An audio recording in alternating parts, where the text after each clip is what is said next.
Hello. It is Tuesday, April 28th. You're watching the Daily Word. And today, before I get into the Word, I want to share with you a quote, part of which will be familiar to you as it is written by Abraham Lincoln, but the second piece hardly ever gets quoted. Most folks are as happy as they make up their minds to be. We can complain because rose bushes have thorns or because thorn bushes have roses. In this sad world of ours, sorrow comes to it all, and it often comes with bitter agony. Well, most of us know that right now during this pandemic, there is a lot of sorrow, there's a lot of agony. And yet a few of us also take time to smell the roses. And that's what inspired me for today's word. Eudamonia.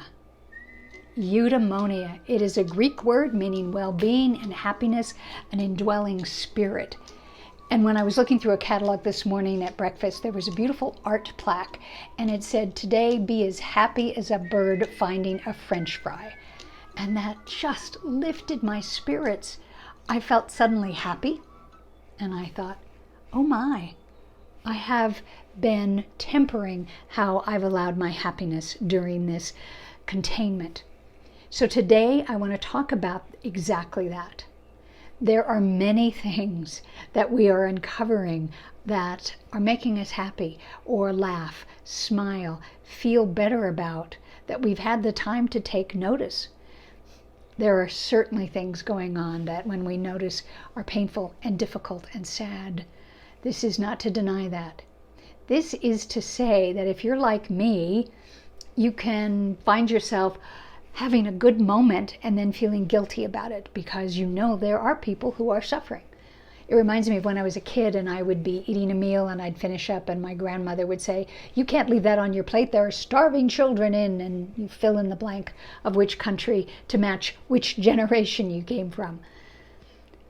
What I want to encourage many of you, all of us, any of us, is if you come across something during this time of seclusion and isolation that makes you smile, that lifts your spirits, allow yourself to indulge that.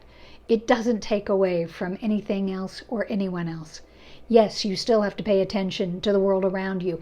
Yes, it is still important to attend to people when they need help, being of support, where and how you can. And the greatest support you can do is to give yourself that care, that TLC, because we're going to need it. When all of this lifts and we get back to the real world, how nice it will be to have an archive file of moments and feelings and ideas that uplifted your spirits the way something should, even when there's something difficult going on around us. So here you go again. Eudamonia. So if someone says, "How are you doing?" and you start to feel reluctant to say, "I'm doing pretty well, I'm happy," you can say, "Well, I'm feeling eudaimonic today." They'll probably think it means something else. And maybe you can explain it to those who are close to you, or maybe not. But the point is, don't deny yourself. Okay? So till then, I'm going back to see you tomorrow. Stay safe, stay sane, stay happy.